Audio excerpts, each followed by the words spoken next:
Oh, ciao a tutti e benvenuti al 10° episodio di Giochi What the F***. Ora che ci faccio caso per questa rubrica, oltre a essere arrivati alla seconda cifra, questa è anche la prima volta che inserisco un titolo italiano, che tra l'altro è in uscita su Steam proprio oggi.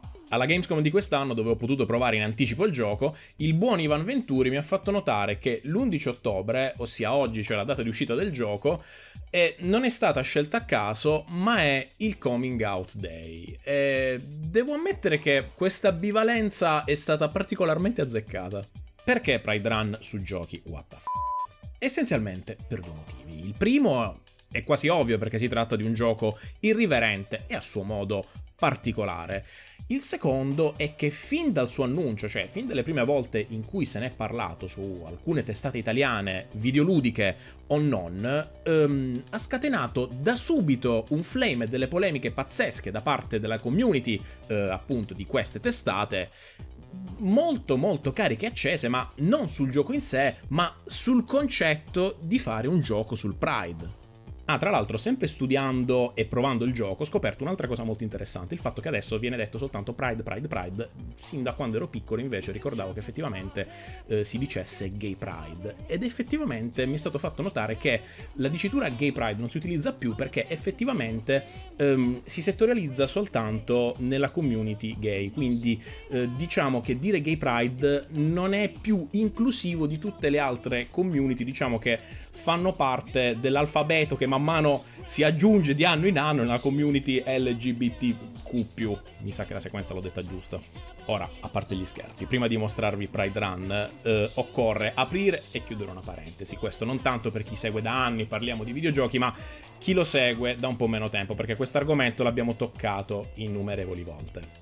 I gruppi che compongono le organizzazioni LGBTQ+, mi sono completamente neutrali in qualsiasi senso vi possa venire in mente.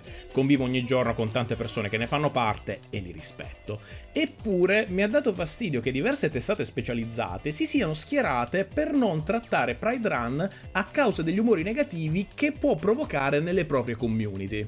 Ora, siccome questo gioco basa la sua esistenza sul messaggio che vuole trasmettere più che sul gameplay da prendere troppo seriamente, ho deciso di trattarlo qui su Parliamo di Videogiochi per semplice senso di giustizia nei confronti dell'ostracismo ricevuto. Detto questo, penso che in totale serenità possiamo andare finalmente a vedere com'è fatto Pride Run. Il gioco, composto da due modalità ben distinte, è basilarmente un rhythm game dove dovremo gestire la parata del Pride attraverso le capitali del mondo, con i suoi personaggi, leader e oppositori, per un totale di 16 stage. Mi ha divertito molto la nomenclatura dei menu, nel senso che la distinzione tra gioco singolo e multiplayer, dato che si può gestire il corteo fino a 4 giocatori, è chiamata solitaria e gruppo. Le due modalità sono Vanilla, la più semplice, e Play Hard, quella più complessa ma anche ufficiale di gioco. E la difficoltà parte da Vergine per poi salire a Viziosa fino a Queen, che è la difficoltà massima. Della Vanilla sinceramente non c'è moltissimo da dire, si tratta semplicemente di un rhythm game classico a 4 tasti, dove l'unico scopo è quello di eseguire correttamente la sequenza di tasti con la maggiore precisione possibile. Niente d'eccezionale, ma potrà servire per conoscere i brani dei vari luoghi e un pochino anticiparsi quali saranno i vari leader e boss finali di ogni mappa. Quindi diciamo che la Vanilla, come dice il gioco stesso, è per i Vanilla. La Play Hard invece richiede un minimo d'attenzione in più, perché si tratta di gestire effettivamente la parata con lo scopo di non far disperdere i suoi partecipanti, magari influenzati negativamente dai vari oppositori, ed anzi sfruttare tutti i vari gruppi che compongono la parata per coinvolgere al suo interno più persone possibili. A proposito di gruppi, pare non manchi effettivamente nulla, anche perché sono veramente tanti e io personalmente, vi giuro, di quelli che ho letto forse ne conoscevo meno della metà, ecco, diciamo così. Ognuno di questi gruppi ha delle proprietà, abilità e costi di schieramento differenti l'uno dall'altro. Come prima cosa ci sarà da creare lo schieramento iniziale della parata, tenendo conto che tipo di persone troveremo, sia tra il pubblico curioso neutrale che tra gli oppositori. Per ogni stage avremo un numero massimo di punti spendibili per creare il nostro corteo, dove, oltre ai gruppi standard con i quali partiremo, avremo da scegliere un leader della parata. Può essere anche più di uno, può essere cambiato durante il gioco, ma questa diciamo che è un po' un'eccezione. Il leader non solo sarà colui che andrà a scontro contro il boss finale, ma sarà anche l'elemento con mosse speciali per proteggere i vari gruppi o sostenerli. Allora, i comandi saranno un pochino confusionari, nel primo stage in particolare, ma per fortuna prenderemo confidenza quasi subito, questo perché dovremo usare una combinazione dei tasti WASD e delle freccette direzionali. Oltre a questi, utilizzare sempre i WASD però in combinazione con Shift. Per rendere più semplice la comprensione dello stile di gioco, il sistema di timing e azioni dei vari personaggi funziona in maniera molto simile a Patapon, ovvero che per attivare una mossa di ogni personaggio o gruppo occorrerà seguire la sequenza giusta di tasti a tempo di musica. Allo stato attuale, per via dei momenti incasinati che si potrebbero toccare più avanti nel gioco, è possibile non seguire perfettamente il tempo e comunque eseguire le azioni, ma avremo un punteggio più alto e maggiore efficacia d'attacco se seguiremo il timing corretto. Con i tasti WASD è possibile passare da un gruppo all'altro assumendone il controllo. Tenendo premuto Shift possiamo spostarlo nella direzione selezionata, sempre con WASD, mentre con le freccette direzionali eseguiremo le azioni che ogni gruppo ha da offrire. Essi possono essere di coinvolgimento o di difesa. A bordo strada avremo tutti curiosi accorsi per vedere la parata e su alcuni di essi saranno presenti le stesse icone delle categorie presenti nel Pride. In sostanza, ogni gruppo è in grado di trascinare all'interno del corteo chiunque, ma alcuni gruppi hanno maggiori probabilità di attrarre spettatori di un determinato tipo. L'obiettivo del gioco è quello di concludere il livello con il punteggio più alto possibile, o quantomeno non andare in negativo perdendo troppa gente, perché in quel caso avremo fallito lo scenario. A bordo strada troveremo di tanto in tanto gli oppositori che cercheranno di disintegrare il corteo. Ovviamente per ogni città ce ne sono di diversi tipi, tipo a San Francisco avremo i simpaticissimi tipi incappucciati di bianco che non nomino altrimenti mi demonetizzano il video, i mormoni a Toronto, la polizia a Nuova Delhi e così via.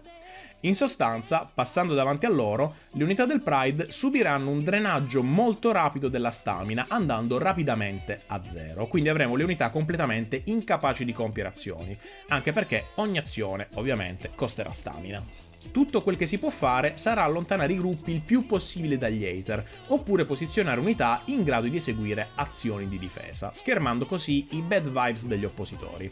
In genere i Bear o altre unità particolarmente massicce possono fare al caso nostro, anche se in molti scenari avanzati posizionare il leader in fondo e attivare le difese di tutta la linea in cui si trova di sicuro è meno stressante nei momenti particolarmente accesi. Devo ammettere che non sempre gli spostamenti saranno tanto semplici e intuitivi da gestire, anche perché ricomporre completamente un corteo bello grosso a seconda delle varie esigenze e problemi che sorgeranno a volte sarà veramente un casino. Una volta che saremo riusciti a portare a termine la parata, in genere dura 4-5 minuti, ossia il tempo di un brano musicale, sarà il momento della boss fight, dove avremo il nostro leader contro il leader opposto. Quasi tutti coloro che hanno già sentito parlare di Pride Run avranno visto la boss fight contro Trump, che in caso di vittoria risulterà ghindato da drag. Stessa cosa, o simile, succederà per i boss successivi. Molti leader sono palesi, tipo la Le Pen in Francia, altri invece sono esponenti o rappresentanti degli oppositori medi della community LGBTQ+. Se prima per la parata ho fatto il paragone con Patapon, per le boss fight invece il paragone più corretto forse è quello con Basta Groove, dato che potremo selezionare, sempre a tempo, l'attacco da eseguire e successivamente dovremo riuscire a superare dei minigiochi stile braccio di ferro contro il nostro nemico. Una volta sconfitto sarà terminato anche lo scenario. Inutile dire che andando man mano avanti con gli scenari, la gestione del Pride diverrà sempre più incasinata, nonostante a un certo punto i comandi non saranno più tanto tosti da gestire come dal principio, e anche un pochino qualche sistema per tirare più gente possibile all'interno riusciremo facilmente a intuirlo.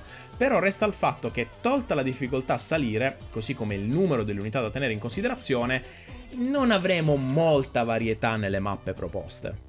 Carina la colonna sonora che accompagna il gioco e simpatica l'idea di aumentare l'intensità del suono e la varietà degli strumenti a seconda di quanto diventi grosso il corteo.